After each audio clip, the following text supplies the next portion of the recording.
قال اللہ تعالی فی شان حبیبہ ان اللہ وملائکتہ یصلون علی النبی یا ایھا الذین آمنوا صلوا علیہ وسلموا تسلیما اللہم صل علی سیدنا و شفیعنا و حبیبنا و مولانا محمد معدن الجود والکرم وعلی آلہ وبارک وسلم صلاۃ و سلام علیک یا رسول اللہ صلی اللہ تعالی علیہ وسلم لا الہ الا اللہ محمد رسول اللہ صلی اللہ تعالی علیہ وسلم.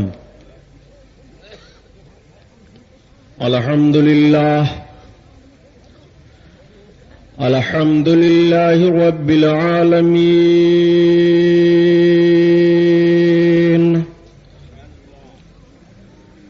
الصلاۃ والسلام علی سید المرسلین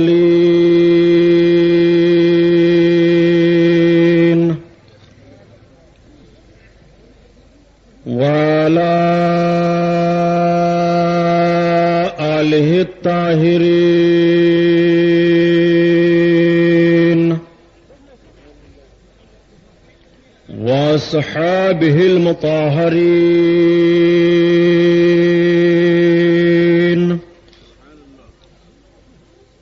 وابنہ الغوث العظم الجیلانی محی الدین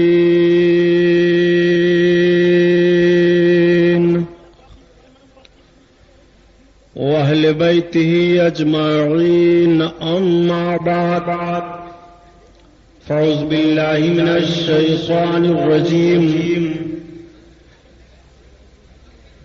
بسم اللہ الرحمن الرحیم قال اللہ تعالی فی القرآن العظیم والفرقان الحمید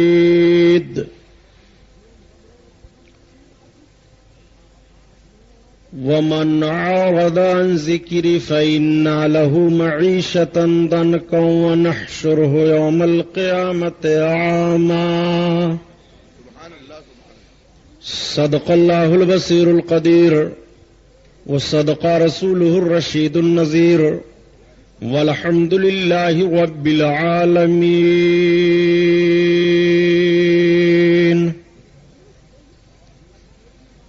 لائق صد احترام علماء اہل سنت، قابل قدر سامعین حضرات، آئیے ہم اور آپ سب سے پہلے اپنے اور ساری کائنات کے مرکز عقیدت حضور رحمت للعالمین شفیع المذنبین رسول گرامی وقار محبوب پروردگار دونوں عالم کے مالک و مختار حضور محمد الرسول اللہ صلی اللہ تعالی علیہ وسلم کے دربار پرانوار میں درود شریف کا نذرانہ پیش فرمائیں. پڑھیے بلند آواز سے. اللہم صلی علی سیدنا و مولانا محمد معدن الجود والکرم وعلی آلہ وبارک وسلم صلاۃ و سلام علیک یا رسول اللہ صلی اللہ تعالی علیہ وسلم. خیر و برکت کے لیے پورا مجمع اور درود پاک پڑھ لیجیے. اللہم صلی علی سیدنا و مولانا محمد معدن الجود والکرم وعلی آلہ وبارک وسلم صلاۃ و سلام علیک یا رسول اللہ صلی اللہ تعالی علیہ وسلم. حضرات، یاش کا رحمت و نور میں ڈوبا ہوا عظیم الشان نورانی جلسہ جو شہید اعظم کے نام سے منعقد ہے، جس کی نسبت حضور سرکار سیدنا امام عالی مقام رضی اللہ تعالی عنہ اور جملہ شہدائے کربلا کی طرف ہے. اب آؤ ذرا دیکھو آقا کونین صلی اللہ تعالی علیہ وسلم سے کس طرح سے منہ پھیرا تھا یزیدیوں نے، اور نبی کونین صلی اللہ تعالی علیہ وسلم کے نماز امام حسین پر کس طرح سے ظلم کیا تھا یزیدیوں نے. آپ واقعات کربلا تو 10 روز تک سنتے رہے ہیں.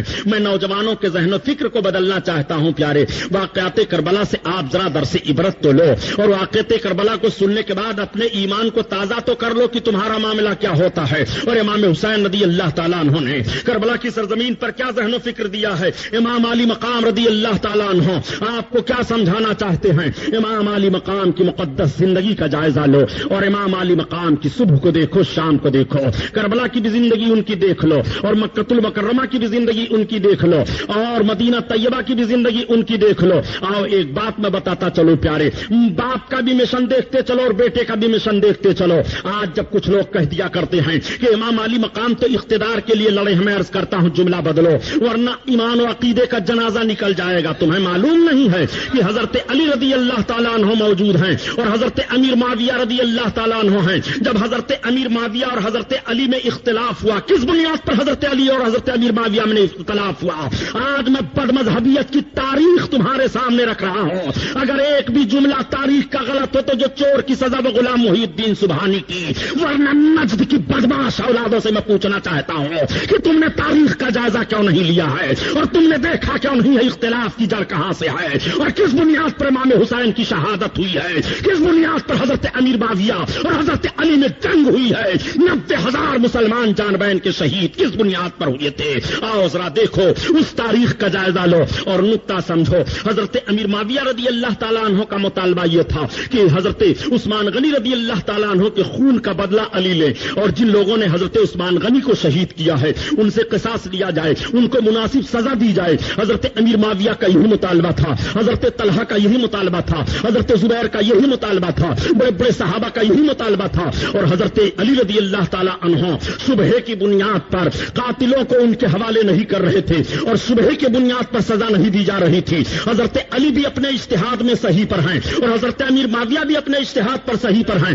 اس اجتہاد کی بنیاد پر دونوں میں جنگ ہوئی. امیر معاویہ نے فرمایا کہ جب علی ان حضرت عثمان غنی کے قاتلوں کا بدلہ نہیں دلا سکتے ہیں اور انہیں سزا نہیں دے سکتے تو خلافت کے اہلدار نہیں ہیں, وہ خلافت کے لائق نہیں ہیں. حضرت امیر معاویہ کو حضرت مولا کائنات نے جواب دیا کہ صبح کی بنیاد پر ملزم کیسے تمہارے حوالے کر دیا جائے جب صحیح ثابت بات نہیں ہو رہی ہے.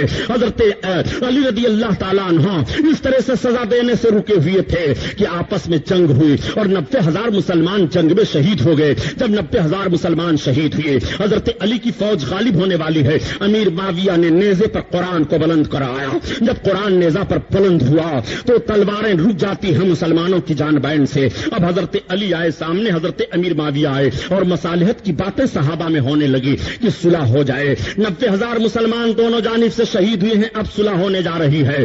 امام حضرت علی رضی اللہ تعالیٰ عنہ اور حضرت امیر معاویہ ہیں. ان دونوں کے درمیان مصالحت کرانے کے لیے ثالث کی ضرورت پڑی, جس میں حضرت عمرو بن عاص ایک بڑے عظیم صحابی ہیں اور حضرت موسیٰ اشعری بڑے عظیم صحابی ہیں. ان دونوں صحابیوں کو ثالث متعین کیا گیا. حضرت علی بیٹھ گئے اور حضرت امیر معاویہ بیٹھ گئے. یہ دونوں آدمی بیٹھے اور یہ فیصلہ کرنے والے بیٹھ گئے. جیسے یہ جماعت بیٹھی تھی تب تک ایک جماعت اٹھ کر کے کھڑی ہو گئی. اس نے کہا نہ ہم علی کو مانتے ہیں, نہ امیر معاویہ کو مانتے ہیں, اور نہ ہم تیسرے فیصلہ کرنے والے کو مانتے ہیں. ہم نکل رہے ہیں, ہم صرف اللہ کا فیصلہ مانتے ہیں, بقیہ کسی کا فیصلہ نہیں مانتے. وہ جماعت نکل گئی. اسی جماعت کو خارجی کہا جا رہا ہے. ایک جماعت نے کہا ہم امیر کو تسلیم نہیں کر رہے ہیں, ہم سارا معاملہ علی کے تعلق سے مان رہے ہیں. انہیں شیعان علی کہا گیا.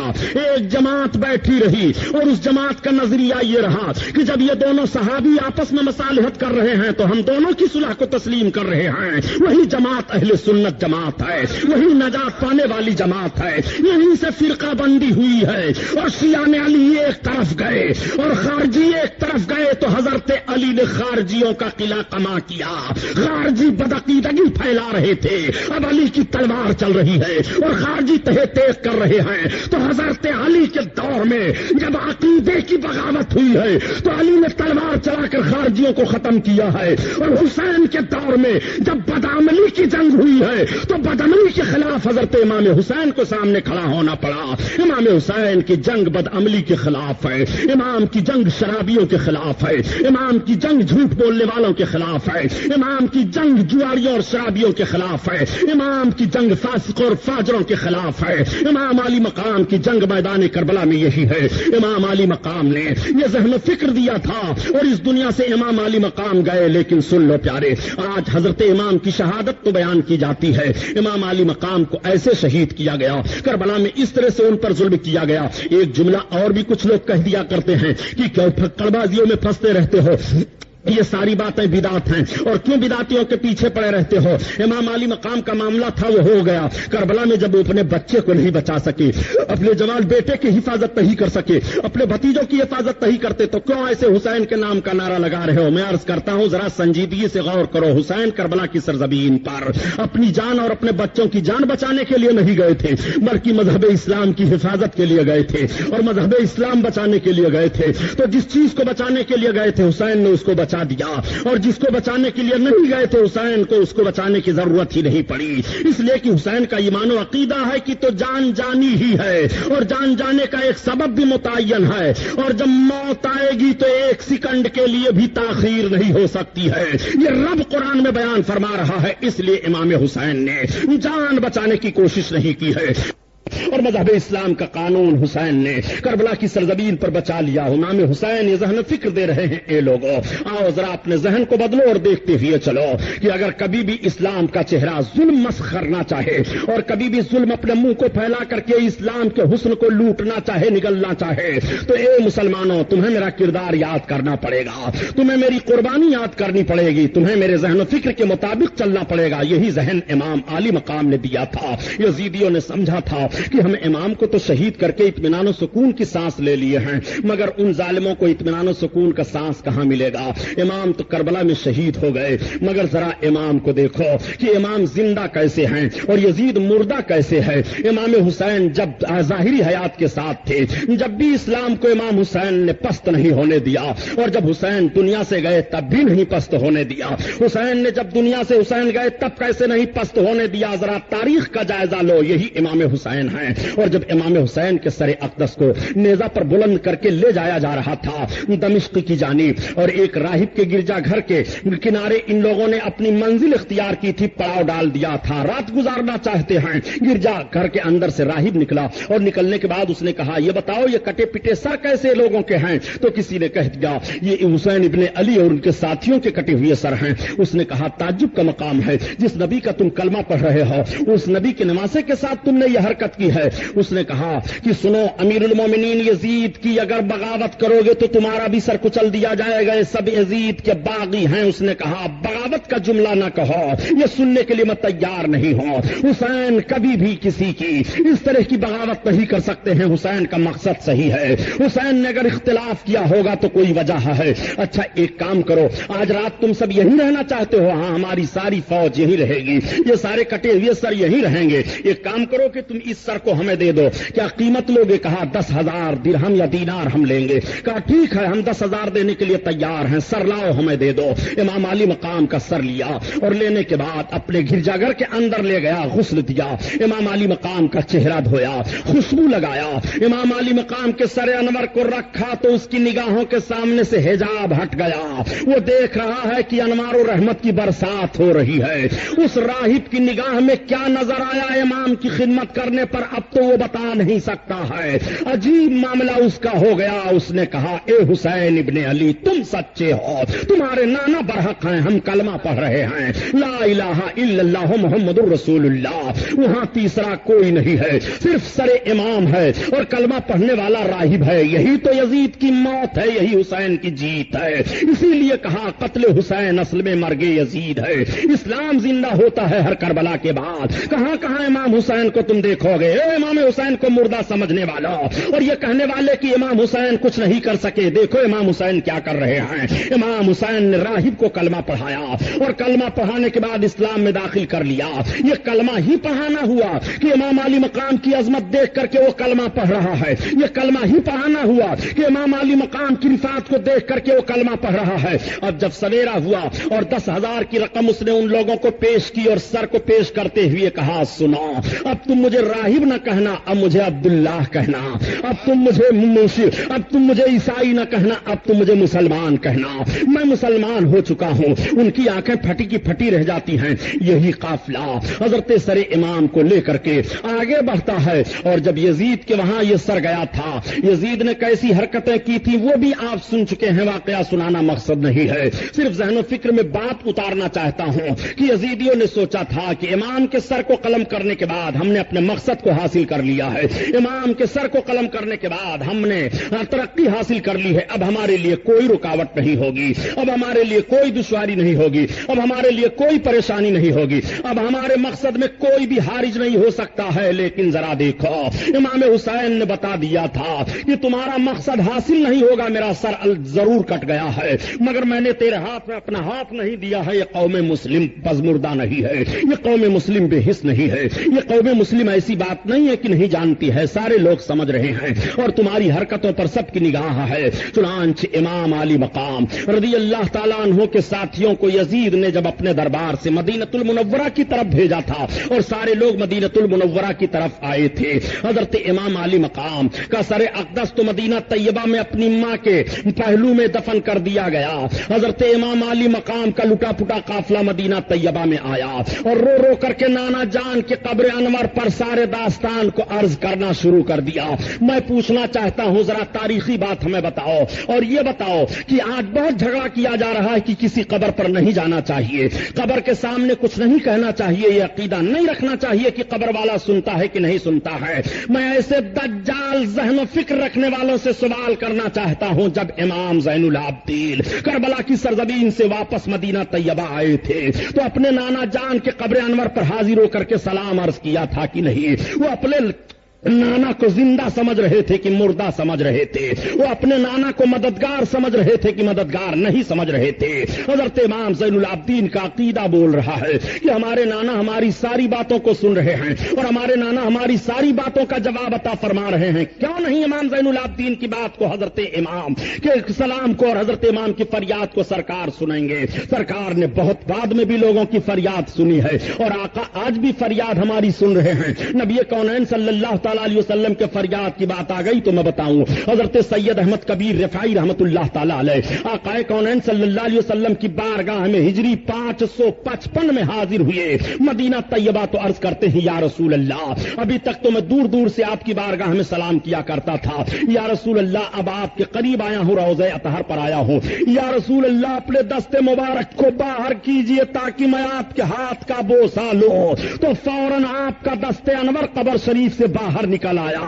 حضرت سید احمد کبیر رفاعی رحمت اللہ تعالی علیہ نے بوسہ لیا۔ اس وقت سرکار پیرے پیرا میرے میرا غوث اعظم بڑے پیر بھی موجود تھے، اسی لیے اعلی حضرت عظیم البرکت بول گئے کہ تم نبی کو مردہ کیسے خیال کر رہا ہے؟ نبی آج بھی زندہ ہیں اور نبی قیامت تک زندہ رہیں گے، اگر نبی کو تم مردہ سمجھ لے گا تو تیرا ایمان مردہ ہو جائے گا۔ اسی لیے اعلی حضرت عظیم البرکت فرماتے ہیں،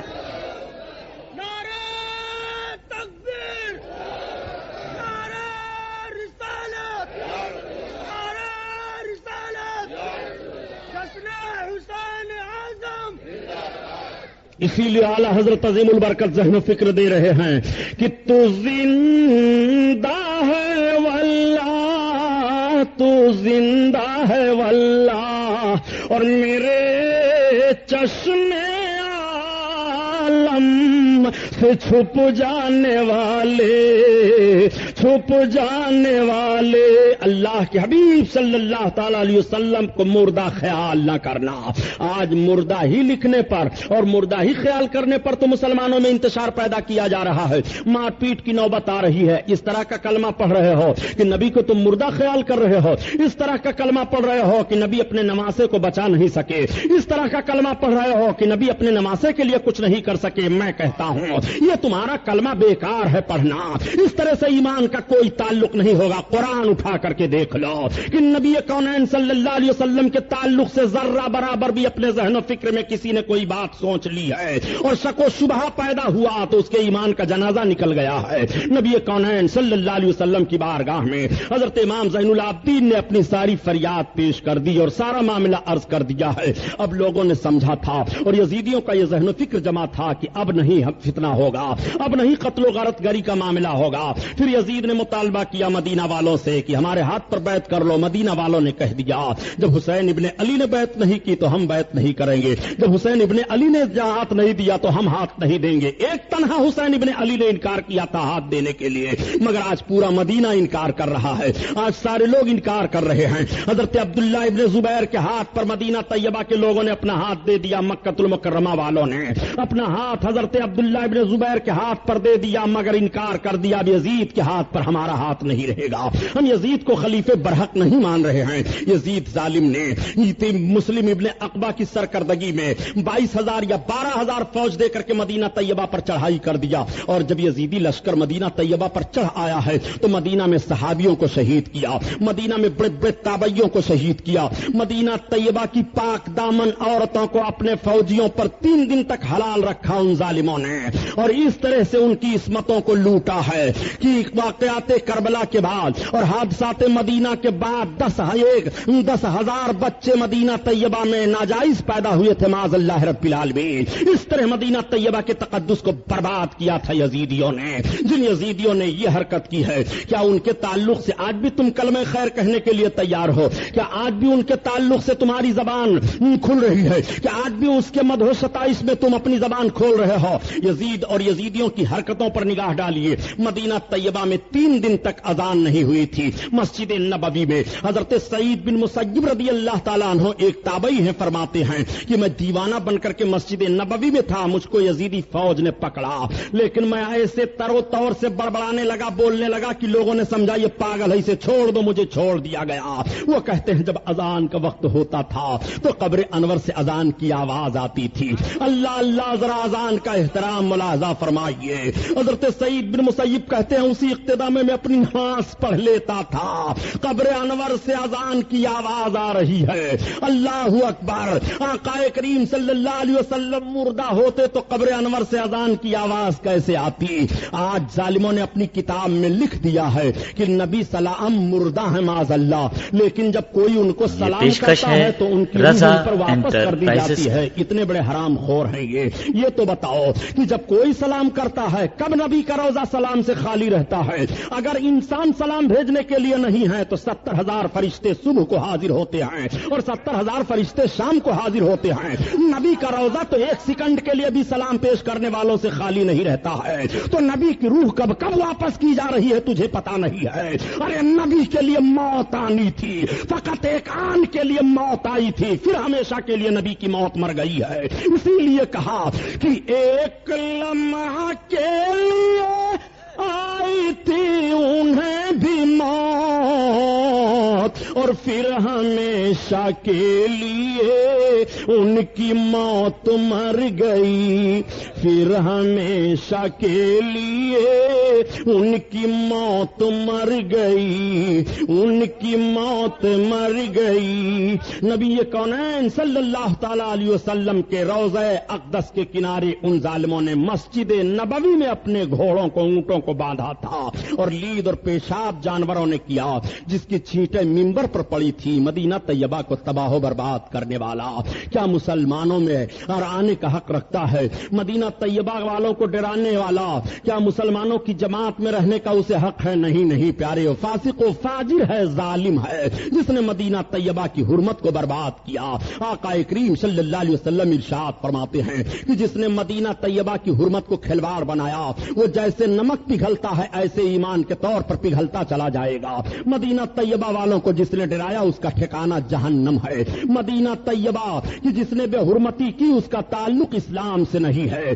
اس کے لیے جہنم ہے، وہ جہنم کا ایندھن بنے گا۔ جب مدینہ طیبہ والوں کے تعلق سے اس طرح نبی نے فرمایا ہے تو جو نبی کے صحابیوں کو ستائے، جو نبی کے تابعیوں کو ستائے، جو نبی کے غلاموں کو ستائے، اس کا تعلق اسلام سے کیسے رہ جائے گا؟ ذرا ذہن و فکر حاضر کرو۔ واقعہ سنانا مقصد نہیں ہے۔ امام علی مقام کے بعد یزیدیوں نے جانا تھا کہ اب ہمارے لیے اطمینان و سکون کا سانس لینے کے لیے موقع مل گیا ہے۔ یہی مسلم بن عقبہ ظالم جب اس طرح سے ظلم و بربریت کا ماحول برپا کر کے مدینہ کی طرف سے اب مکہ المکرمہ کی طرف روانہ ہوا تو حضرت عبداللہ ابن زبیر رضی اللہ تعالیٰ عنہ اپنے تمام جابازوں کو لے کر کے میدان میں باہر نکل آئے اور اس فوج کا مقابلہ کیا۔ راستے میں مسلم بن عقبہ مر گیا تھا، ایک دوسرا ظالم سپہ سالار اس کی فوج کا متعین ہوا تھا۔ ان ظالموں نے کعبہ کی بڑی بے حرمتی کی اور اس طرح سے کعبہ پر پتھر برسائے کہ غلاف کعبہ جل گیا تھا، کعبہ کی چھت ٹوٹ گئی تھی اور خانہ کعبہ کی دیواریں ہل گئی تھی۔ اسی خانہ کعبہ کے پردے میں حضرت ابراہیم علیہ الصلوۃ والتسلیم نے جو میڑھا ذبح کیا تھا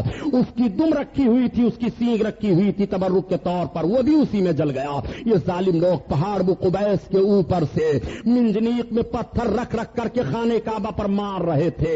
اس طرح سے یہ پتھر پھینک پھینک کر کے خانہ کعبہ کو پاٹ رہے تھے کہ اسی درمیان میں حضرت عبداللہ ابن زبیر کو اطلاع ملی کہ تمہارا امیر یزید مر گیا۔ یزید کیسے مرا اس کے تعلق سے بھی ذرا ذہن و فکر میں بات رکھو۔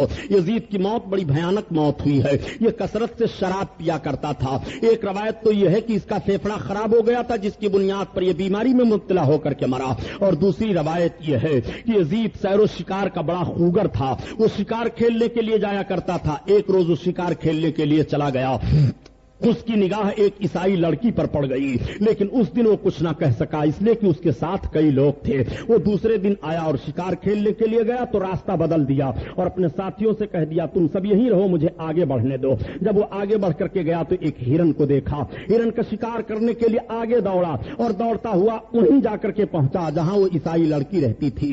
آج یہ کچھ بات کرنا چاہا، اس نے کہا تم جانتی ہو میں کون ہوں؟ کہا کون؟ کہا مجھ کو امیر المومنین یزید کہتے ہیں، اتنا سننا تھا۔ اس لڑکی نے کہا مسلمانوں کے امیر کا رویہ اس طرح سے نہیں ہو سکتا جس طرح سے تم آئے ہو بے فکری کے ساتھ اور جس طرح سے تم غیر محرم سے بات کر رہے ہو اور ایک پرائی لڑکی سے۔ اس نے نگاہ کو تاڑ لیا کہ یہ ظالم ہے، یہ دھوکے باز ہے، یہ کبھی نہ کبھی ضرور ہماری آبرو پر حملہ کر دے گا، لیکن حملہ کرنے سے پہلے میں اس کو کیفر کردار تک پہنچا دوں گی۔ ذرا اس لڑکی کو دیکھیے جو اپنی عزت کی حفاظت کرنا چاہتی ہے، وہ ہر موڑ پر اپنی آبرو کی حفاظت کر لیتی ہے، جو اپنی عزت کی حفاظت کرنا چاہتی ہے وہ دشمن کے ماحول میں رہ کر کے بھی آبرو کی حفاظت کر لیتی ہے۔ اس نے کہا ٹھیک ہے، مجھ سے تم ملنا چاہتے ہو تو کبھی بھی تنہائی میں آؤ، ملاقات کر سکتے ہو۔ کہا میں تمہیں اپنے محل میں لے کر کے چلنا چاہتا ہوں، تم امیر کے ساتھ رہنا چاہتی ہو تو میں ایک عظیم بیوی کی حیثیت سے میں تمہاری زندگی گزارنے کا تمہیں موقع دے دوں گا۔ اس لڑکی نے دیکھا میری آبرو چلی جائے گی، کہا ٹھیک ہے۔ ایک روز اپنے دامن میں خنجر کو چھپا لیا اور جب یہ آیا اور اس نے لڑکی سے کہا، وہ تیار ہوئی، اس کے سواری پر سوار ہوئی اور جب یہ دونوں روانہ ہوئے تو پیچھے سے جب یہ بے فکر ہو گیا تو اچانک اس لڑکی نے خنجر کو نکالا اور نکال کر کے پیچھے سے اس کے پیٹھ میں بھونک دیا۔ خنجر کا لگنا تھا، یہ زمین پر گرا، کود کر کے اس کے سینے پر خنجر مار دیتی ہے اور اس کو قتل کر کے وہیں پھینک دیا۔ لڑکی نکل گئی۔ جب کچھ لوگ تلاشتے ہوئے آئے تو دیکھا اس کی لاش پڑی ہوئی تھی، لے جا کر کے اٹھا کر کے اس کو دفن کیا۔ ایک موت یہ یزید کی بتائی جا رہی ہے اور ایک شاعر نے کہا ہے کہ یزید کی موت ایسی حالت میں ہوئی کہ ایک ناچنے والی لڑکی ناچ رہی تھی اور اس کے سرہانے شراب کی بوتل رکھی ہوئی تھی، وہ بدمست پڑا ہوا تھا، ایسی حالت میں اس کی موت ہوئی ہے۔ بہرحال فسق و فجور کے ماحول میں مبتلا ہونے پر یزید کی موت ہوئی۔ یزید مر گیا، اس کا مقصد مر گیا، یزید مر گیا، اس کی تمنا مر گئی، یزید مر گیا، اس کی تحریک مر گئی، یزید مر گیا، اس کا سارا کارنامہ مر گیا۔ آپ ذرا دیکھتے چلیے یزید کیسے مرا ہے اور اس کا سارا کارنامہ کیسے مرا ہے۔ آج بھی جغرافیائی طور سے جائزہ لیا جائے مقام حمص کا جہاں یزید کی موت ہوئی ہے تو بتایا جاتا ہے کہ جس جگہ پر یزید کی قبر بنائی گئی تھی آگ کی سب سے بڑی فیکٹری شیشہ گلانے والی وہی لگائی گئی ہے۔ یزید کی قبر کا پتہ نہیں ہے، اس کے نشان کا پتہ نہیں ہے۔ اور دوسرے مورخین لکھتے ہیں کہ جب خلافت بنو عباسیہ کا دور آیا اور بنو امیہ کی قبریں کھودی جانے لگی، ان قبروں میں جب یزید کی قبر کھودی گئی ہے تو جلی ہوئی ہڈیاں ملی اور اس کے علاوہ علاوہ کچھ نہیں ملا۔ یہ سزا یزید کے لیے متعین ہوئی۔ یزید نے امام حسین پر ظلم کروانے کے بعد یہ سوچا تھا کہ ہمیں اطمینان کا سانس ملے گا، نہیں ملا۔ یزید عذاب الہی میں گرفتار ہے اور قیامت تک گرفتار رہے گا۔ یزید پر کتنا عذاب ہوگا ہم اور آپ اس کو بیان نہیں کر سکتے، اس لیے کہ کربلا کا سارا کارنامہ اسی کے اشارے پر ہوا تھا، سارا معاملہ اسی کے اشارے پر ہوا تھا۔ اب دیکھو جب یزیدی فوج نے سنا کہ یزید مر گیا تو اس کے حوصلے پست ہو گئے، وہ سارے لوگ شکست کھا گئے۔ حضرت عبداللہ ابن زبیر نے مکمل طاقت کے ساتھ اپنے دیوانوں کو لے کر کے حملہ کیا اور سب کو پیچھے ڈھکیل دیا۔ یہ سب کے سب بھاگ گئے شکست کھا کر کے۔ اب مکہ شریف والے اور مدینہ شریف والے، عراق والے، ان سارے لوگوں نے حضرت عبداللہ ابن زبیر کے ہاتھ پر بیعت کر لیا۔ حضرت عبداللہ ابن زبیر کے ہاتھ پر جب بیعت کیا تو مختار سقفی کوفہ سے اٹھا اور اٹھنے کے بعد اس نے اعلان کیا کہ میں قاتلان حسین سے بدلہ لینا چاہتا ہوں۔ کربلا کے میدان میں جن لوگوں نے ظلم کی تلوار چلائی تھی ان کو میں ایک ایک چن کر کے مارنا چاہتا ہوں۔ حضرت امام علی مقام کے دشمنوں کا پتہ لگایا جائے گا، جہاں وہ ملیں گے تہہ تیغ کر دیا جائے گا۔ اس کے لیے مختار سقفی نے حضرت محمد بن حنفیہ جو حضرت علی رضی اللہ تعالیٰ عنہ کے بیٹے اور امام حسین کے بھائی ہیں ان سے رابطہ قائم کیا۔ حضرت محمد بن حنفیہ نے پوری توانائی اور پوری طاقت دے دی۔ مختار سقفی نے سب کو جمع کیا اور جمع کرنے کے بعد میٹنگ کیا کہ اب قاتلان حسین تلاشے جائیں۔ چنانچہ کوفہ کی سرزمین پر ایک ایک قاتل کو تلاشا جانے لگا اور تلاش کر کر کے مختار سقفی نے ان کو تہہ تیغ کروانا شروع کیا۔ عمرو بن سعد کا پتہ لگایا گیا کہ یہ کہاں ہے جو کربلا کے میدان میں فوج کی قیادت کر رہا تھا، جو کربلا کے میدان میں امام حسین کو اور ان کے تمام ساتھیوں کی شہادت کی ذمہ داری اپنے سر پر لے کر کے آیا ہے، آرام کی نیند سو رہا ہے، پتہ لگاؤ کہاں ہے۔ تب تک ابن سعد کا بیٹا آ گیا اور مختار سقفی کے سامنے پہنچا، پوچھا تمہارا باپ کہاں ہے؟ کہا ہمارا باپ اب گوشہ نشین ہو گیا ہے، گھر میں رہتا ہے، وہ عبادت و ریاضت کرتا ہے، اس سے سیاست سے کوئی مطلب نہیں ہے۔ مختار نے کہا اب سیاست سے کوئی مطلب نہیں ہے، اب رائے کی حکومت کہاں گئی، اب کوفہ کی گورنری کہاں گئی، اب سیاست کا جوش کہاں گیا؟ ٹھیک ہے، اپنے فوجیوں کا اس دستہ بھیجا کہ عمرو بن سعد کے گھر کو گھیرو اور پکڑ کر کے اس کا سر کاٹ کر کے لاؤ۔ لوگوں نے گھیر لیا، عمرو بن سعد کو پکڑا، اس کا سر کاٹا اور لا کر کے مختار سقفی کے سامنے رکھا۔ مختار سقفی نے اس کے بیٹے سے کہا دیکھ یہ کس کا سر ہے؟ یہ تیرے باپ کا سر ہے جو تو کہتا تھا میرا باپ اب گوشہ نشین ہو گیا ہے۔ حسین کو شہید کرنے کے بعد گوشہ نشینی اختیار کر رہے ہو۔ عمرو بن سعد کے سر کو پھر پھینکوا دیا۔ اب پتہ لگایا جانے لگا کہ بتاؤ خولی کہاں ہے جس ظالم نے امام پر تلوار چلائی تھی؟ خولی کو پکڑا گیا تو اسے تہہ تیغ کیا گیا۔ سنان کہاں ہے؟ اسے پکڑا گیا، اسے مارا گیا۔ یہ پتہ لگایا گیا کہ ابن زیاد کہاں رہتا ہے۔ ابن زیاد کو اطلاع مل گئی تھی کہ مختار سقفی لوگوں کو لے کر کے ہم سب پر حملہ کر رہا ہے، مار رہا ہے، اور اب ہمارے قریب کوئی آنے کے لیے تیار نہیں، ہماری مدد کرنے کے لیے کوئی تیار نہیں ہے۔ عبداللہ ابن زبیر کے ہاتھ پر سارے لوگ اپنا ہاتھ دے چکے ہیں اور عبداللہ ابن زبیر کی ساری طاقت اس کو حاصل ہے۔ چنانچہ مختار نے کہا ابن زیاد کو پتہ لگاؤ کہاں بھاگ کر کے گیا ہے۔ دریا کے کنارے ایک چھوٹا سا گاؤں تھا، وہاں یہ بھاگ گیا تھا۔ مختار سقفی کا چھوٹا تھا دستہ فوج کا پہنچا اور وہاں پر ابن زیاد کو گرفتار کرنے کی کوشش کی۔ جب یہ گرفت میں نہیں آیا بھاگا تو لوگوں نے اس کا پیچھا کیا۔ چند لوگوں سے تلواریں چلی مگر بڑا بہادر تھا، کچھ لوگوں کو اس نے مار دیا۔ پھر فوج کا ایک دستہ پہنچا اور ابن زیاد پر ٹوٹ پڑے، ابن زیاد کو پکڑا، اس کے سر کو کاٹا اور کاٹنے کے بعد لائے۔ مختار سقفی نے وہیں کوفہ کے گورنر ہاؤس میں ابن زیاد کا سر رکھا اور لوگوں سے کہا 6 سال کا عرصہ گزر گیا ہے، 6 سال کے اندر اندر دیکھ لو کس طرح سے تبدیلی آئی ہے۔ یہی دن ہے اور یہی وقت ہے جس وقت امام حسین کا سر گورنر ہاؤس میں رکھا گیا تھا، وہیں پر ابن زیاد کا سر رکھا گیا ہے۔ سارے لوگ دیکھ رہے تھے، تب تک ایک سانپ ظاہر ہوا اور ظاہر ہونے کے بعد اس کے نتھنے میں گھسا، پھر نکلا، پھر گھسا۔ لوگ کہنے لگے وہ دیکھو آ گیا، پھر گھسا، پھر نکلا، اس طرح سے غائب ہو گیا۔ لوگ ڈر گئے، اس کے سر کو اٹھا کر کے پھینک دیا گیا اور اس پر دہی ڈال کر کے خوخار کتوں کو چھوڑ دیا گیا۔ ابن زیاد کی موت موت اس طرح سے ہوئی ہے۔ اس کے بعد شمر کو پکڑا گیا، اور جب شمر خبیث کو لایا گیا تو مختار سقفی نے کہا یہی وہ کوڑھی کتا ہے، یہی وہ خبیث ہے جس نے اللہ کے حبیب صلی اللہ علیہ وسلم کے نمازے پر زبردست ظلم کیا تھا، اور کربلا کا سارا کارنامہ مصالحت کے ماحول پر پہنچتے پہنچتے بھی شمر ذی الجوشن سے بگڑ جایا کرتا تھا۔ یہ اتنا خبیث ظالم تھا۔ میرے سرکار نے ایک مرتبہ صحابہ بیٹھے ہوئے تھے اور امام علی مقام تشریف لا رہے تھے، نبی کریم نے امام کو دیکھا تو امام کے سینے کا بوسہ لیا اور ارشاد فرمایا میں دیکھ رہا ہوں کہ ایک کوڑھی کتا ہمارے اہل بیت اطہار کے خون میں منہ ڈبو رہا ہے۔ جس نبی کے غیب کے تعلق سے تم باتیں کرتے ہو نبی کو غیب نہیں ہے۔ حسین کے سینے پر چڑھ کر کے جو خنجر چلانے والا ہے نبی اس کی بھی خبر دے رہے ہیں، وہ کوڑھی کتا ہے، وہی شمر ذی الجوشن ہے جو سفید داغ اس کے جسم پر ہو گیا تھا، وہ مبعوث تھا مردود۔ حضرت امام علی مقام رضی اللہ تعالیٰ عنہ کے اہم قاتلوں میں سے وہ سمجھا جاتا ہے۔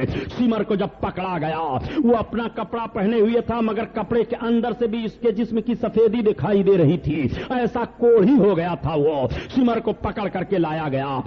مختار سقفی نے کہا اس ظالم کے پہلے دونوں ہاتھ کاٹو، اس کے بعد اس کی آنکھیں نکالو، اس کے بعد اس کی گردن کاٹو، اس کے دونوں پیر کو کاٹو، تڑپا تڑپا کر کے اسے مارو۔ وہ ہاتھ جوڑ کر کے عرض کرنے لگا اے مختار تم ہمارے دوست تھے، اے مختار تم ہم پر رحم کھاؤ، اے مختار تم ہمارے تمام احسانوں کو بھول رہے ہو۔ مختار نے کہا ظالم حضرت علی اکبر کا تڑپنا کربلا کے میدان میں دیکھ لے، علی اصغر کس طرح سے تڑپے تھے کربلا کے میدان میں دیکھ لے، حسین کے مقدس جسم پر تم لوگوں نے گھوڑے دوڑائے تھے اس منظر کو دیکھو، آج تمہارے ساتھ وہی کارنامہ کیا جائے گا۔ چنانچہ شمر ذی الجوشن کو مارا گیا اور مار کر کے شمر ذی الجوشن کی ایک ایک ہڈی چکنا چور کی گئی۔ پھر مختار سقفی نے کہا کہ اس کو آگ لگا دو، اور آگ لگا کر کے اس کو جلایا گیا جب تک وہ جلتا رہا اور اس کے جسم کا ایک ایک حصہ جل کر کے خاکستر نہیں ہو گیا تب تک وہاں سے مختار سقفی ہٹا نہیں۔ اس طرح سے ایک ایک قاتلان حسین کو چن چن کر کے مارا گیا تھا۔ امام حسین کے قاتلوں پر سب سے بڑا عذاب جو آیا تھا اللہ کا کہ جتنے لوگ کربلا کے میدان میں تھے وہ یا تو مار دیے گئے اور اگر بھاگ کر کے ادھر ادھر سے بچے تو پھر بری موت مرے اور ان کی نسلیں دنیا میں نہیں چلی ہیں۔ 22,000 فوج کربلا کے میدان میں تھی مگر تاریخ اٹھا کر کے دیکھو ان 22,000 میں سے کسی کی بھی نسل دنیا میں نہیں چلی ہے، نہ بچی کے ذریعہ سے ان کی نسل چلی ہے اور نہ بچوں کے ذریعہ سے ان کی نسلیں چلی ہیں۔ رب تعالیٰ کو یہ منظور نہیں ہوا کہ ان ظالموں کے سلبوں سے پھر اللہ کی مخلوق دنیا میں بھیجی جائے۔ ان سارے ظالموں کو وہی نیست و نابود کر دیا گیا، وہی ختم کر دیا گیا ہے۔ یزید مر گیا، قتل حسین اصل میں مرگ یزید ہے۔ اسلام زندہ ہوتا ہے ہر کربلا کے بعد۔ کہاں کہاں حسین کو دیکھو گے، حسین کے خون نے کس طرح سے انتقام لیا ہے، حسین کے خون نے کس طرح سے بدلہ لیا ہے۔ ایک طرف تو ظالموں کو دنیا میں سزا مل رہی ہے اور دوسری جانب ان ظالموں کی سزا قیامت میں بھی متعین ہے۔ جانتے ہو قیامت میں وہ سزا کیسے پائیں گے؟ اللہ کے حبیب صلی اللہ علیہ وسلم جلوہ افروز ہیں، اور جب نبی کریم صلی اللہ علیہ وسلم نے ارشاد فرمایا کہ میری امت کے ظالم لوگ میرے اس بچے کو شہید کر دیں گے تو کسی نے پوچھا تھا یا رسول اللہ جو آپ کے نمازے کو شہید کرے گا عذاب اس پر کتنا ہوگا، اس کے بدلے میں کتنا شہید کیا جائے گا؟ آقا کریم صلی اللہ علیہ وسلم فرماتے ہیں دیکھو اللہ کے پیغمبروں پر جب ظلم ہوا حضرت زکریا حضرت یحییٰ پر تو ان کے قتل کے بدلے میں 70,000 قتل کیے گئے تھے، اور میرے حسین پر ظلم ہوگا میرا حسین قتل کیا جائے گا تو اس کے قتل کے بدلے میں 70,000 اور 70,000 قتل کیے جائیں گے۔ یا رسول اللہ عذاب کتنا ہوگا ان قاتلوں پر؟ تو آقا کریم ارشاد فرماتے ہیں کہ جہنمیوں کا آدھا عذاب تو اور جہنمیوں پر ہوگا مگر جہنم کا آدھا عذاب صرف حسین کے قاتلوں پر ہوگا، حسین کے باغیوں پر ہوگا، حسین کے ستانے والوں پر ہوگا، جہنم کا آدھا عذاب ان پر ہوگا۔ یہ میرے آقا صلی اللہ علیہ وسلم فرما رہے ہیں۔ یہ کون بتائے گا؟ جس کو علم غیب ہو وہی تو بتائے گا۔ یہ کون بتائے گا؟ جس کو یہ باتیں معلوم ہو وہی تو بتائے گا۔ کل بھی نبی کے دشمن دنیا میں موجود تھے اور حسین کے دشمن دنیا میں موجود تھے، آج بھی حسین کے دشمن دنیا میں موجود ہیں اور آج بھی نبی کونین صلی اللہ علیہ وسلم کے دشمن دنیا میں موجود ہیں۔ اب آؤ آپ اپنا ذہن صاف کر لو، یہ تو قاتلان حسین کا بدلہ ہے، یہ تو ان کا انجام ہے جو دنیا میں وہ دیکھے رہے ہیں اور آخرت میں ان پر کتنا عذاب ہوگا اللہ اور اللہ کے رسول جانے کہ جہنم کا آدھا عذاب میرے آقا فرماتے ہیں ان لوگوں پر ہوگا. ظالم کے لیے بڑا سخت عذاب ہے.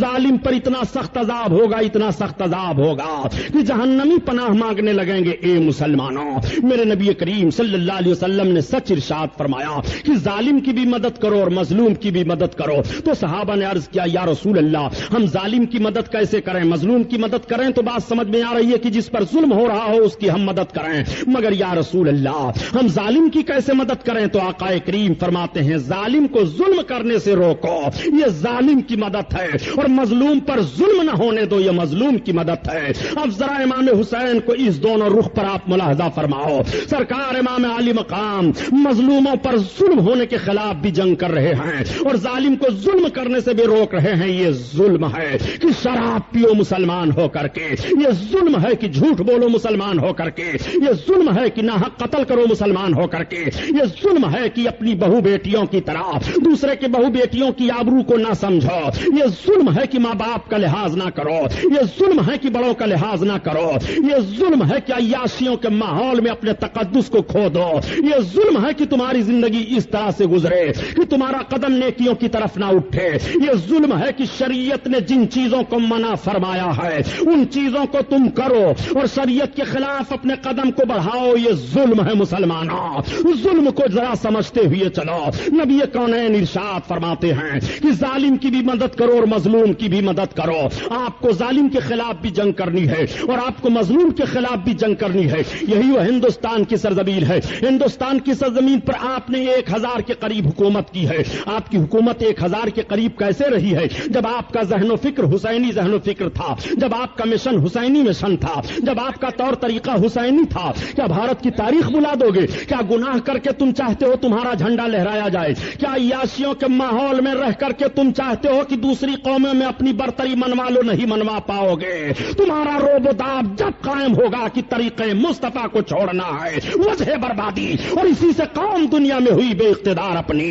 تمہیں حسینی ہر حال میں بننا پڑے گا. ذرا بھارت کی تاریخ اٹھا کر کے دیکھو. تاریخ کا ورق اس لیے لو الٹ رہا ہو تاکہ تمہارا ایمان تازہ ہو جائے کہ جب تک ہم حسینی بن کر کے اس ہندوستان کی سرزمین پر رہے, ہم شراب کی بھٹیوں میں آگ لگاتے رہے, جب تک ہم حسینی بن کر کے رہے, جب تک ہم نے رنڈیوں کو ہندوستان سے نکال دیا تھا, جب ہم حسینی بن کر کے رہے تو جھوٹ کا جنازہ ہم نے نکالا تھا, جب حسینی بن کر کے ہم رہے تو امن و شانتی کا چراغ رات میں جل رہا تھا, دروازے کھلے رہتے تھے, جب ہم حسینی بن کر کے زندگی گزار رہے تھے تو موت کو ہم آنکھوں میں آنکھیں ملا کر کے کھینچ رہے تھے اور زندگی ہمارے قدموں پر لوٹ رہی تھی اور ہمارے لیے آواز آ رہی تھی, دشت تو دشت ہے, دریا بھی نہ چھوڑے ہم نے اور بحر ظلمات میں دوڑا دیے گھوڑے ہم نے. میں آپ سے پوچھنا چاہتا ہوں پیارے, یہ شعر کس کے لیے کہا تھا؟ ڈاکٹر اقبال نے حسینیوں کے لیے کہا تھا.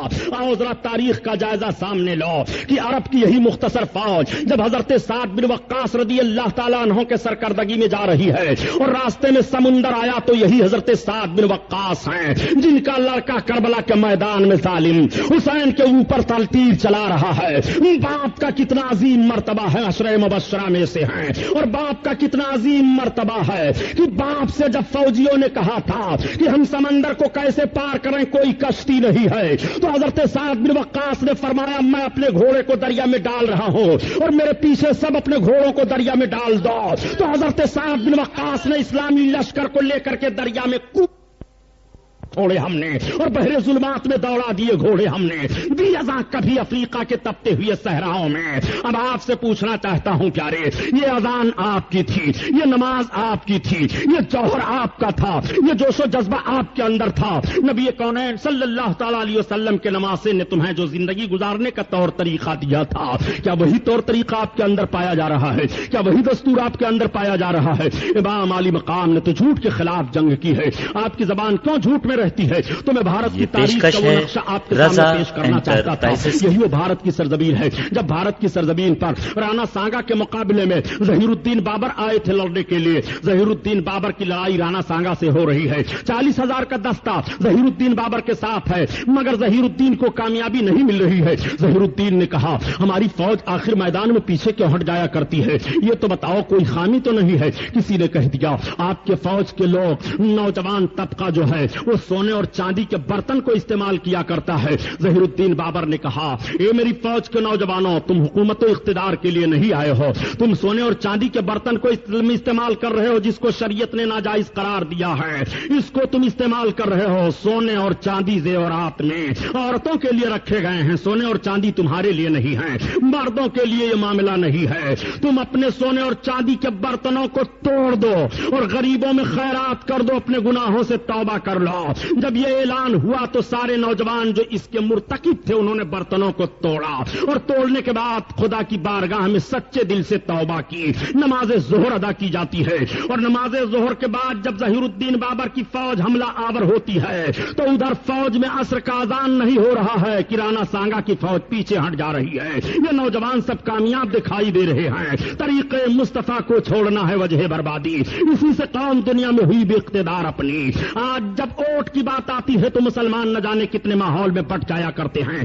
اپنے ذہن و فکر کا فیصلہ جب تم ایک ووٹ میں نہیں کر پا رہے ہو تو مذہب اسلام کے رخ کو تم کیسے سمجھو گے؟ مذہب اسلام کے رخ کو ان بے ایمانوں نے کیا سمجھا ہے جو نبی کی ذات کو اعتراض کا محور بنا لیا ہے؟ حسین کی ذات پر وہ اعتراض کر رہے ہیں۔ یہی وہ ہندوستان کی سرزمین ہے جس ہندوستان کی سرزمین پر محمد بن قاسم نے حملہ کیا تھا اور حملہ کرنے کے بعد دنیا والوں کو بتا دیا تھا، اے دنیا والوں، اگر تم ہندوستان میں جینا چاہتے ہو تو ایک جملہ تمہیں لے رہا ہوں کہ علی کی ذوالفقار لے، عمر کا اقتدار لے، حسن کا اعتبار لے، حسین کا شعار لے، وقار لے، قرار لے، مجاہدی قطار لے، مثال شاندار لے، قدیم یادگار لے۔ ابھی تو نوجوان ہے، ابھی تو نوجوان ہے، اور محمدی پیام لے، حریم کعبہ تھام لے، فضیلت تمام لے، سلام لے، کلام لے، دلاوری کا جام لے، بہادری سے کام لے، قضا کا ہاتھ تھام لے۔ ابھی تو نوجوان ہے، ابھی تو نوجوان ہے۔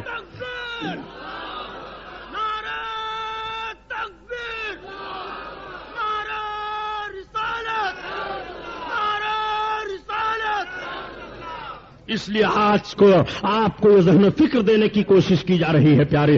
آج آپ غیرت میں نہیں آ رہے ہو، آپ کی ابھی مسجدیں پھونکی جا رہی تھی، ابھی تک آپ کے مکان جلائے جا رہے تھے، ابھی تک آپ کے حقوق چھینے جا رہے تھے، ابھی تک آپ کو غدار کہا جا رہا تھا، ابھی تک آپ کو ہندوستان میں جینے کا کوئی دستور نہیں دیا جا رہا تھا۔ جس ہندوستان کو ہندوستان ہم نے بنایا، جس ہندوستان کو سونے کا چڑیا ہم نے کہلایا، جس ہندوستان میں جوہو ہم لائے، جس ہندوستان میں چمپا ہم لائے، جس ہندوستان میں گلاب ہم لائے، جس ہندوستان کے رخ کو ہم نے ترقی کی شاہراہ پر موڑا اور جس ہندوستان کو ترقیاں ہم نے دی ہیں، جس ہندوستان میں سڑکوں پر درخت ہم لگوائے ہیں، جس ہندوستان میں فوج کا دستہ ہم نے قائم کیا ہے، جس ہندوستان کے چہرے پر کالی لگی ہوئی تھی اس کو صاف کر کے اس کے رخ کو روشن و منور ہم نے کیا ہے، اسی بھارت کی سرزمین پر ہمیں زندگی گزارنے کے لیے دوسرے کے دروازے پر بھیک مانگنی پڑ رہی ہے، دوسرے کے دروازے پر جا کر کے یہ کہنا پڑ رہا ہے کہ ہمیں بھیک دے دی جائے۔ اے مسلمان، تم اپنے ماضی میں پلٹ کر کے اپنی تاریخ کا مطالعہ کرو۔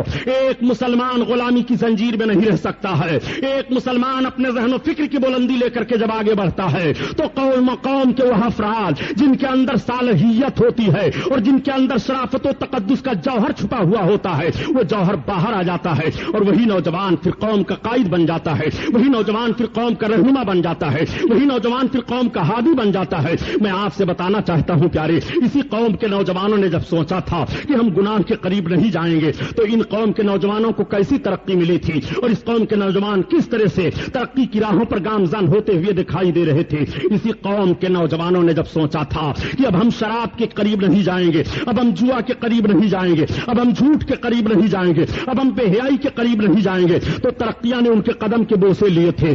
آج میں آپ سے پوچھنا چاہتا ہوں، جس ہندوستان کی سرزمین پر 3.5 کروڑ روپیہ ہر دن مسلمانوں کا سنیما پر خرچ ہو رہا ہو، جس ہندوستان کی سرزمین پر 10 ٹن روز شرابیں پی جا رہی ہوں، جس ہندوستان کی سرزمین پر 1,84,000 عورتیں عصمت فروشی کا دھندا بڑے بڑے شہروں میں کر رہی ہوں، جس ہندوستان کی سرزمین پر پارلیمنٹ میں بیٹھ کر کے لوگ شراب کے لائسنس پر دستخط کر رہے ہوں، اسمبلی میں بیٹھ کر کے شراب کے لائسنسوں پر دستخط کر رہے ہوں، ان کو کیا معلوم ہے کہ بھارت کی سرزمین پر مسلمانوں کو کس طرح سے جینے کا حق ہے اور مسلمان کس طرح سے بھارت کی سرزمین پر جی سکتا ہے؟ یہ اپنے مکان کے بچانے کے چکر میں ہے، یہ اپنے دکان کو بچانے کے چکر میں ہے، یہ اپنے حقوق کو حاصل کرنے کے چکر میں ہے۔ پیارے، جب جو قوم اپنے مکان اور دکان کے چکر میں رہتی ہے وہ قوم ٹکر میں پھنسا کر کے مٹا دی جاتی ہے۔ امام حسین نے اپنے مکان کو نہیں بچایا تھا، امام حسین نے اپنی دکان کو نہیں بچایا تھا، امام حسین نے اپنی جان کو نہیں بچایا تھا، مذہب اسلام کے قانون کو بچایا تھا۔ تو امام حسین کا سب کچھ بچتا ہوا دکھائی دے رہا ہے۔ اب بھی سوچنے کا موقع نہیں آیا کہ دوسری قومیں قرآن جلانے کے لیے سوچ رہی ہیں، اب بھی آپ کو سمجھنے کا موقع نہیں آیا ہے کہ آپ کے قرآن پر کھلا ہوا حملہ ہو رہا ہے، اب بھی آپ کو سمجھنے کا موقع نہیں آیا کہ جو قومیں ہمارے سامنے گزرتے ہوئے تھراتی تھی وہ قومیں آج ہمارے قرآن کو چیلنج کر رہی ہیں۔ اے مسلمان، یہی بھارت کی سرزمین ہے اور اسی بھارت کے سرزمین پر یہی جلانے والی قوم نے قرآن کا کیسا اہتمام کیا تھا۔ اٹھاؤ پنجاب کی تاریخ اور پڑھو، پنجاب کے مہاراجا رنجیت سنگھ کی تاریخ اٹھاؤ۔ یہی پنجاب ہے جہاں آج خاک و خون کی ہولی کھیلی جا رہی ہے، یہی پنجاب ہے جہاں آج غیر مسلموں کو بھی مارا جا رہا ہے، یہی پنجاب ہے جہاں آج نیند حرام کر دی گئی ہے، یہی پنجاب ہے جہاں آتنکوادیوں کا ایک دستہ پایا جا رہا ہے، یہی پنجاب ہے جس پر نہ جانے کس کس طرح سے حملے ہو رہے ہیں۔ لیکن یہی وہ پنجاب تھا سن 1947 میں کہ جب پورے بھارت میں آگ لگی ہوئی تھی تو پنجاب محفوظ تھا۔ اس وقت پنجاب کا حکمراں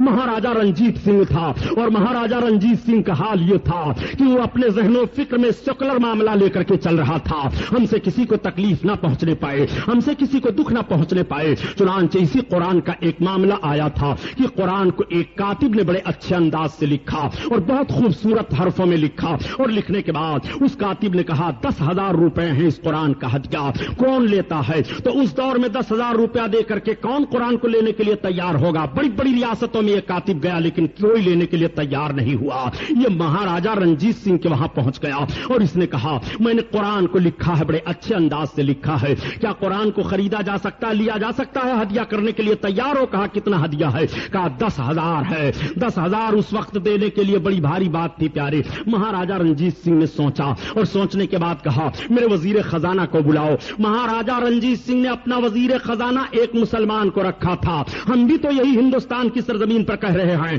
کہ آج جو تاریخوں کو توڑ مروڑ کر کے پیش کیا جا رہا ہے اور آج جو تاریخوں کا جنازہ نکالا جا رہا ہے اور یہ کہا جا رہا ہے کہ بھارت کی مریادہ کو عالمگیر نے برباد کیا ہے، ہندوستان کو عالمگیر نے چوسا ہے، ہندوستان کو محمود غزنوی نے چوسا ہے۔ عالمگیر نے ہندوستان کو چوسا نہیں ہے بلکہ عالمگیر نے ہندوستان کو سونے کا چڑیا بنایا ہے۔ یہ عالمگیر کی حکومت ہے کہ عالمگیر اپنا وزیر خزانہ ایک ہندو کو رکھے ہوئے تھے۔ یہ عالمگیر کی حکومت ہے کہ سمندری فوج کا سپہ سالار ایک ہندو کو رکھے ہوئے ہیں۔ یہ عالمگیر کا ذہن و فکر ہے۔ میں بھارت کی حکومت سے پوچھنا چاہتا ہوں، مسلمانوں نے اتنی قربانی دی ہے، تم مسلمان کو فوج کے معاملے میں کتنا حصہ دے رہے ہو؟ تم مسلمان کو کس طرح سے حصہ داری کے لیے کہہ رہے ہو؟ خون ہم نے بہایا ہے، حصہ ہمارا ضبط کیا جا رہا ہے۔ خدا کی قسم سنو، اگر فوج کا ذمہ دار مسلمان کو بنا دیا جائے تو نہ کشمیر میں آتنکوادی پھیلے گی، نہ بھارت کی سرزمین پر آتنکوادی جنم لے سکتے ہیں۔ وہ مسلمان اپنے خون کی قربانی پیش کر کے بھارت کی حفاظت کرے گا۔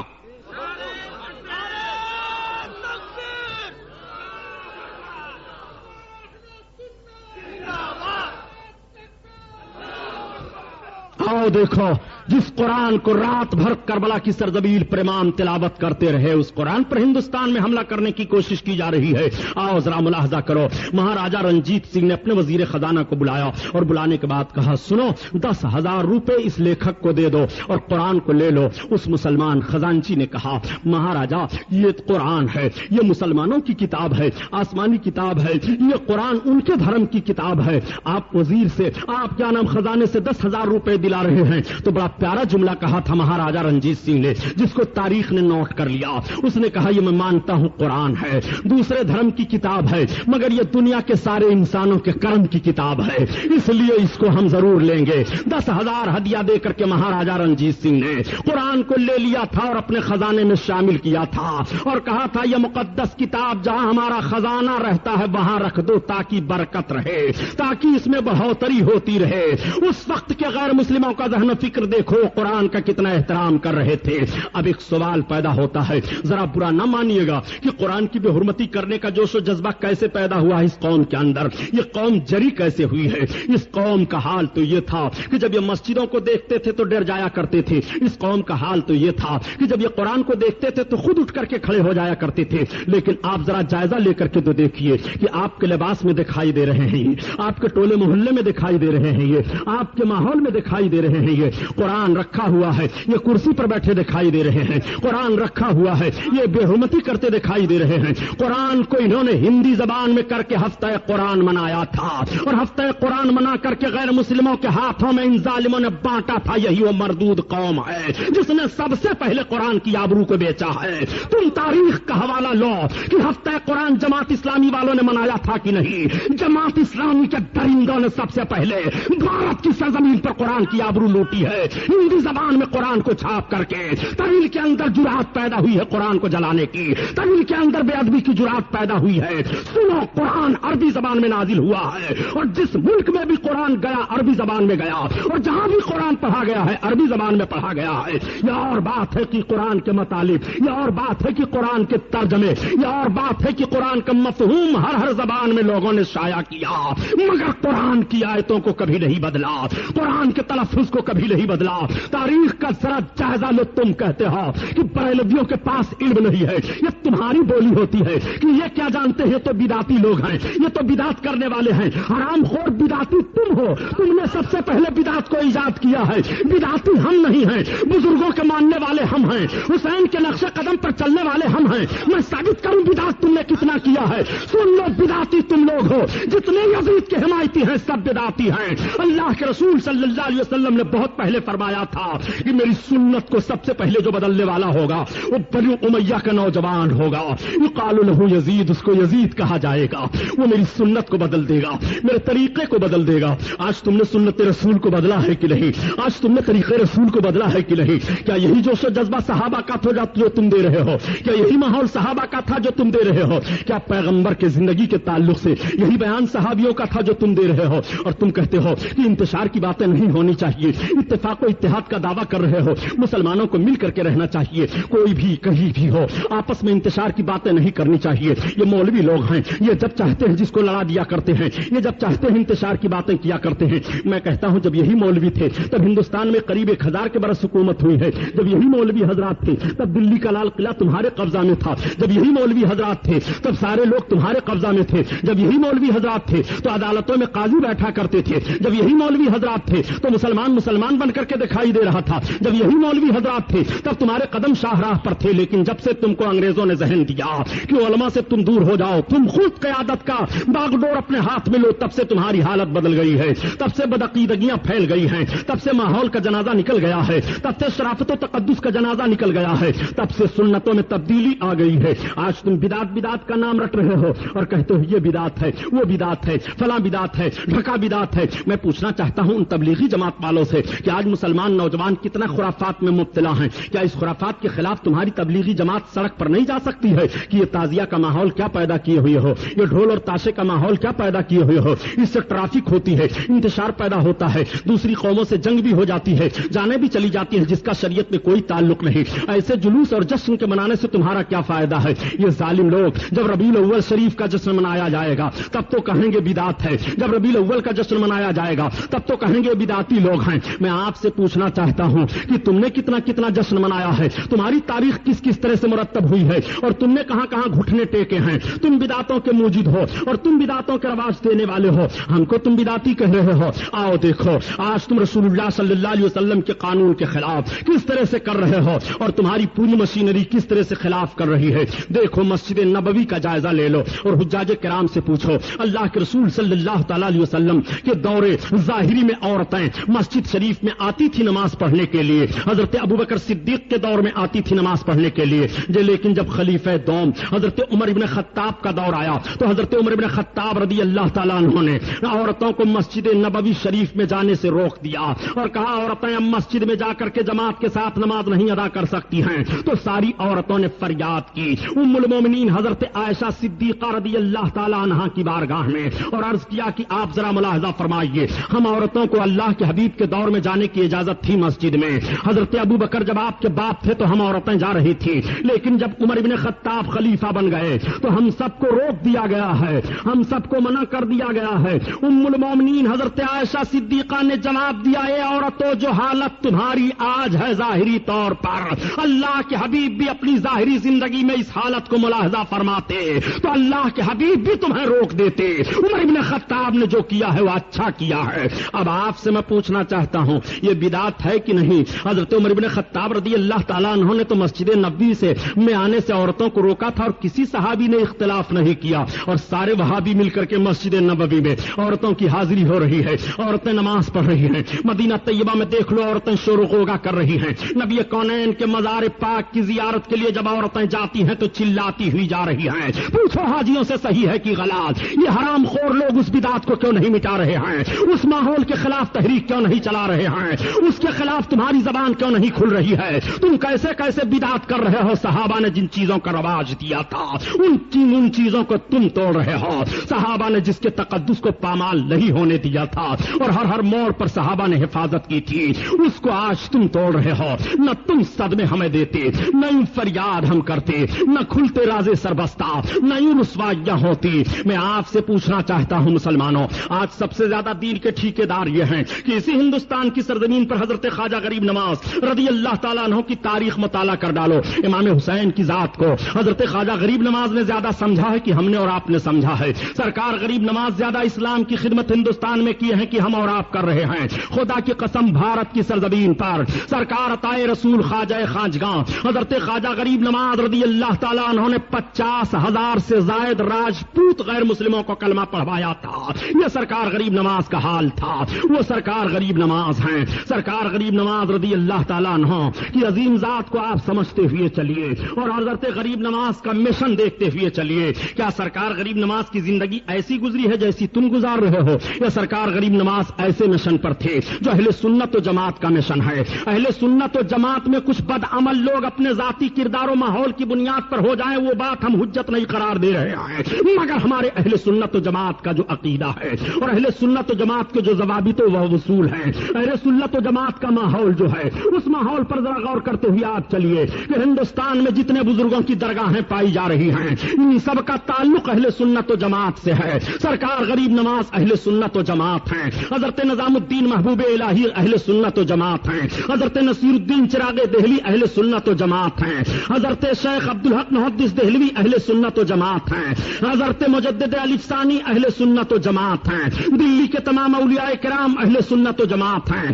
حضرت مختوم ماہنی اہل سنت و جماعت ہیں. مسلک میں شافعی مسلک ہوتے ہوئے بھی وہ اہل سنت و جماعت ہیں. اس لیے پیارے کی مسائل میں اماموں کی تقلید ہے, عقائد میں تقلید نہیں ہے. عقائد سب کے ایک ہیں. آج ہمارا اختلاف تمہارا مسائل میں نہیں ہے, ہمارا اختلاف تو تمہارا ڈائریکٹ عقائد میں ہو گیا ہے. امام حسین رضی اللہ تعالیٰ عنہ کے تعلق سے ابھی میں نے ایک جملہ عرض کیا پیارے کہ امام علی مقام نے میدان کربلا میں جنگ کی ہے. ذرا امام علی مقام کے جنگ کو ملاحظہ فرمائیے. کیا کربلا کی سرزمین پر کسی یزیدی نے یہ کہا تھا کہ حسین ہم تمہارے نانا کا کلمہ نہیں پڑھیں گے؟ کیا کسی یزیدی نے یہ کہہ دیا تھا کہ حسین ہم تمہارے نانا کے لیے علم غیب نہیں مانتے ہیں؟ کیا کسی یزیدی نے یہ کہا تھا کہ حسین تمہارے نانا کو ہم یا رسول اللہ کہہ کر کے دور سے پکاریں گے؟ نہیں, بلکہ امام حسین جب اپنے گھوڑے پر سوار ہو کر کے آواز دے رہے تھے, یا جدی الکریم آغسلی, اے میرے جد امجد, اے میرے آقا, اے میرے نانا, ہماری خبر لو, تب کسی یزیدی نے نہیں کہا تھا اے حسین اپنے نانا کو کیوں پکار رہے ہو, تمہارے نانا یہاں کہاں مدد کر پائیں گے. اگر یہ جملہ کوئی یزیدی کہہ دیا ہوتا تو ان یزیدیوں کا تعلق پھر اسلام سے نہیں رہتا, بلکہ وہ سارے یزیدی وہیں کافر قرار دے دیے جاتے. لیکن کسی نے یہ سنتے ہوئے نہیں کہا تھا, صرف ایک ظالم نے ایک مرتبہ کہہ دیا تھا حسین تم اتنی ڈینگے مار رہے ہو, تمہاری نسبت رسول اللہ سے کیا ہے؟ تب تک سرکار امام علی مقام کو جوش آیا, آنکھیں بھر گئی آنسوؤں سے. آپ رب کی بارگاہ میں عرض کرتے ہیں, اے میرے مولا, یہ ظالم تیرے حبیب سے میرا